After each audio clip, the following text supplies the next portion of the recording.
26 प्रदोष का फल एक क्षण में प्राप्त हो जाता है, क्षण में। तब कहा जिस दिन प्रदोष का दिन हो, 26 प्रदोष में से कोई भी प्रदोष का दिन हो और प्रदोष काल में आप अपने घर से जल और एक हाथ में घी का भरा हुआ दीप, प्रदोष का दिन हो और प्रदोष काल में आप अपने घर से जल और एक हाथ में घी का भरा हुआ दीप लेकर जिस दिन शंकर के मंदिर में जाते हो, शंकर को जल चढ़ाकर हाथ का स्पर्श जलाधारी पर कर कर शिव मंदिर में दीप प्रज्वलित कर देते हो, 26 प्रदोष का पुण्य फल उसी क्षण प्राप्त होगा।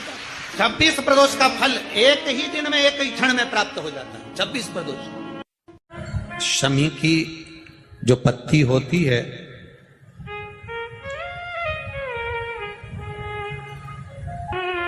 शमी की जो पत्ती होती है, एक पत्ती में जितनी पत्तियां लगी होती हैं और एक पत्ती के अंदर, जरा ध्यान देंगे, जैसे इस पत्ती में ढेर सारी पत्तियां लगी हुई है, पत्ती में से भी एक पत्ती तोड़ोगे और एक पत्ती तोड़ने पर उस पत्ती को भी अगर गिनोगे तो उसमें बहुत सारी पत्तियां होती हैं। आज प्रयास करना, अगर कहीं आपको शमी की पत्ती मिले तो जैसे ये पत्ती, इस पत्ती को तोड़ा गया, इस पत्ती में से एक पत्ती निकाली गई और एक पत्ती निकालकर आप धीरे से रखना, और उसमें भी बारीक बारीक बारीक बारीक बारीक बारीक बहुत सारी पत्तियां नजर आती हैं। शिव महापुराण की कथा कहती है, जो सोमवार की अष्टमी हो या प्रदोष का व्रत हो या 12 महीने की शिवरात्रि हो या किसी भी दिन प्रदोष काल के अंतर्गत शंकर भगवान को एक शमी का पत्ता कोई भूलवश भी समर्पित कर देता है, तो जितनी एक पत्ती में पत्तियां होती है और उस पत्ती के अंदर भी एक पत्ती को तोड़ने के बाद जितनी पत्तियां होती है, उतने जन्म मृत्यु लोक में मनुष्य के नहीं होते। 84 लाख योनियों में से वो योनियां कट जाती हैं और देव योनि प्राप्त हो जाती। एक शमी पत्र की इतनी महत्वता है। लड़का लड़की 40 साल के हो गए, 35 साल के हो गए, उनका अगर विवाह नहीं हुआ है, बहुत रिश्ते आए चले गए, संबंध आए चले गए, या जो बेटा बेटी चाहते हैं कि हम अच्छा पढ़कर एक नौकरी सरकारी प्राप्त कर लें, कोई ऐसा अच्छा जॉब हमारी किस्मत में मिल जाए, उन बेटा बेटियों से निवेदन करूंगा, यदि आप चाहते हो तो एक प्रयास जरूर करना, एक प्रयास अपनी जिंदगी में जरूर करना। शिवलिंग समझ लेना जरा अच्छे से, शिवलिंग, जलाधारी, गणेश, कार्तिकेय, अशोक सुंदरी, और ये शिवलिंग, और ऊपर भगवान शिव की 5 बेटियां, जया, विषहरा, शामलीवारी, दौतली, देव। 3 प्रदोष या 3 शिवरात्रि। कितनी प्रदोष? 3 या 3 शिवरात्रि।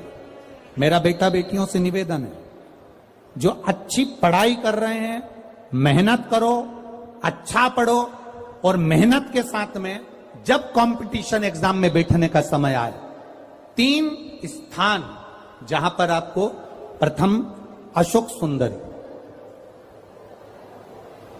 अशोक सुंदरी की जगह पर जब आप बेलपत्र समर्पित करेंगे तो डंडी का मुख जहां से पानी बहता है उस स्थान पर रखेंगे। दूसरा, शमी का पत्ता, शमी का पत्ता। दूसरा, शमी के पत्र को देवादिदेव महादेव पर जब आप समर्पित करेंगे तो उसका डंडी का मुख भी जहां से जल बहता है उस ओर रखेंगे। और तीसरे नंबर पर है आंख का पुष्प। एक पुष्प होता है आंख का सफेद और एक पुष्प होता है हल्का सा नीला।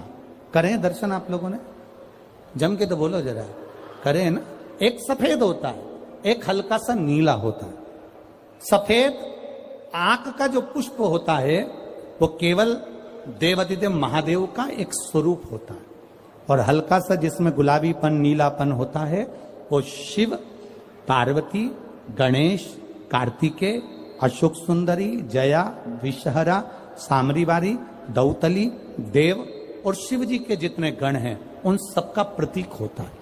तो तीसरे नंबर का जो आंख का गुलाबी कलर या हल्का नीला सा जो पुष्प होता है, उस 5 पुष्प का गुच्छ मां जगत जननी का जो स्थान है जलाधारी, जहां अगर आप इधर बैठे हो तो उसकी विपरीत दिशा, इधर बैठे हो तो उसकी विपरीत दिशा, इधर बैठे हो तो उसकी विपरीत दिशा, विपरीत दिशा में उस पुष्प को समर्पित करना है।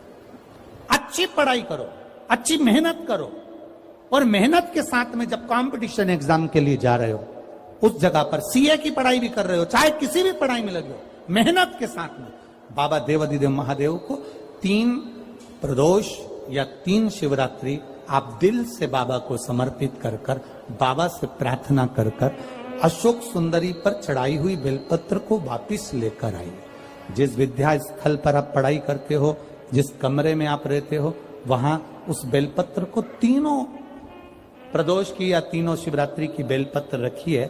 जिस समय बाबा आपकी नौकरी लगा दे, ये 3 बेलपत्र एक साथ किसी भी प्रदोष पर शिव जी को समर्पित करिए। ये शिव तत्व है। आप मेहनत करें, खूब मेहनत करें, कंपटीशन एग्जाम के लिए जितनी कोचिंग कर सकते करो, मेहनत करना उतना करो, जितना करते हो उससे 4 गुना ज्यादा करो, और उसके साथ में देवाधिदेव महादेव से नंदीश्वर शिव महापुराण से एक बात सीख कर जाइएगा। अगर आपको लग रहा है कि दुख समाप्ति नहीं हो रहा है, एक बीमारी से उठे दूसरी बीमारी में लग गए, फिर कोई दुख आ गया, फिर कोई दुख आ गया, फिर कोई तकलीफ आ गई, फिर कोई तकलीफ आ गई, बार बार आपको लग रहा है कि दुख पीछा ही नहीं छोड़ रहा, तो नंदीश्वर शिव महापुराण की कथा आपको कह रही है, प्रदोष के दिन, प्रदोष काल में 2 जगह दिए लगाना प्रारंभ कर दो। पहला, बेलपत्री के वृक्ष के नीचे पहला दिया प्रदोष काल में, प्रदोष के दिन बेलपत्री के वृक्ष के नीचे, और दूसरा दिया अपने दरवाजे की चौखट के बाहर, मतलब अपन बाहर खड़े होंगे, अंदर की ओर दिया नहीं, बाहर की ओर। एक दिया बेलपत्र के नीचे देवाधिदेव महादेव से प्रार्थना कर कर, हे शिव शंकर, हे गौरी शंकर, हे शिव, आज प्रदोष का दिन, प्रदोष काल में आप भ्रमण के लिए निकलोगे नंदीश्वर के साथ में, ऐसी कृपा करना, आपके लिए मैंने द्वार सजाया है भोलेनाथ, आपकी दृष्टि मेरी चौखट पर भी कर देना, मेरी जिंदगी सवर जाए। इसलिए 2 दीप स्मरण करो। हाँ, अच्छा इशारा करा है, उसे समझ गए हो। जिस दिए को आप लगाओगे प्रदोष के दिन, प्रदोष काल में, एक दिया बेलपत्री के वृक्ष के नीचे लगाया है, और दूसरा दिया जब आप घर में प्रवेश करोगे तो राइट हैंड पर ही लगाएं। कौन से हैंड पर लगाएं? राइट हैंड पर। बहुत बहुत साधुवाद आपको दीदी, धन्यवाद, धन्यवाद दो। उन्होंने इशारा करके बताया कि दिया किस ओर लगाएं, कम से कम अपने को अंदाजा तो लग जावे ना दिया किस ओर लगना चाहिए। साधुवाद था, बहुत बहुत साधुवाद। विषम परिस्थिति में फंसे हुए हो और ऐसा लग रहा है कि हम बहुत बड़ी समस्या में उलझे हुए हैं और इससे निकल नहीं रहे, या बहुत बड़ा काम है हमारा, हो नहीं रहा, चाहे प्रशासनिक हो चाहे अन्य कोई चीज का हो, कुछ मत करना। एकांत के शिव मंदिर में जाइए। अगर एकांत का शिव मंदिर भी नहीं मिले तो एकांत में कहीं छोटा सा मिट्टी का शिवलिंग का निर्माण करिए, पार्थिव शिवलिंग का निर्माण करिए, पर करना एकांत में, घर के बाहर किसी एकांत में शिवलिंग का निर्माण कर लो। या तो एकांतेश्वर महादेव पर चले जाओ, कोई एकांत में शिव मंदिर हो वहां, या कहीं एक पार्थिव शिवलिंग का निर्माण कर लो, छोटा सा। एक बेलपत्र, बहुत ध्यान से सुनना, एकांतेश्वर महादेव का ये वृतांत। जब किसी विषम परिस्थिति में उलझे हुए हो, बहुत बड़ी समस्या सामने आकर खड़ी हो गई है, सबके हाथ जोड़ लिए, सबसे निवेदन कर लिया कि हमारा ये काम कर दो, नहीं हो रहा, सब दूर से मेहनत कर ली है, परिश्रम कर लिया है, परिश्रम तब भी जारी रखना। एक बेलपत्र, एक चावल का दाना, एक सफेद पुष्प, एक शमी का पत्ता, एक छोटी सी दुर्वा।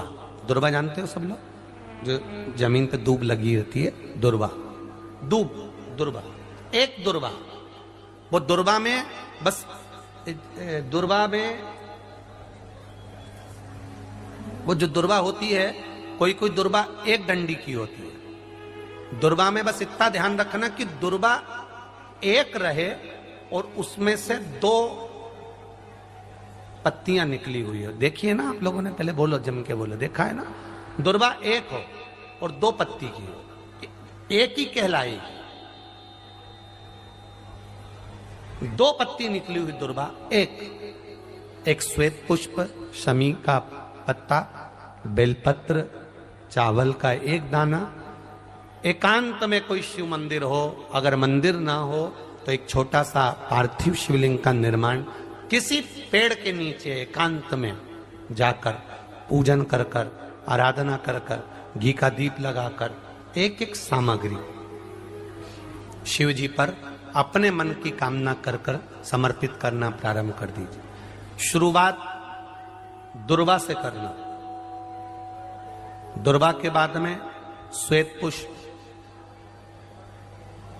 शमी का पत्ता, चावल का दाना और बेलपत्री सबसे आखिरी में बाबा को समर्पित कर कर, हृदय से प्रार्थना कर कर, बाबा से निवेदन कर कर, दीप अगर मंदिर में कर रहे हो तो दीप ठंडा होने का इंतजार मत करना। अगर पेड़ के नीचे एकांत में शिवलिंग का निर्माण कर कर पूजन कर रहे हो तो दीप ठंडे होने का इंतजार करना। दीप ठंडा हो जाए तब भगवान शिव को ले जाकर विसर्जन करना। जो एक बेलपत्री है बस उसको घर लेकर आना, बाकी का सब विसर्जन कर कर आना। मेरा एकांतेश्वर महादेव उस कार्य में सफलता प्रदान कर देगा। एकांतेश्वर महादेव की आराधना। तुम रुका जी कह रहे माता पार्वती से, पार्वती आप शिव जी की आराधना करो, मना नहीं, पर शंकर की आराधना में कीर्ति को, वैभव को पीछे छोड़। एकांत में बैठा हुआ महादेव, एकांतेश्वर महादेव की मूलता यह कहती है, महत्वता यह कहती है कि आप अपने अहंकार से दूर हो जाओ। अहम से दूर होकर मेरे करीब में आओगे तो तुम्हें खाली नहीं रखूंगा, झोली भर कर ही भेजूंगा। वो एकांतेश्वर।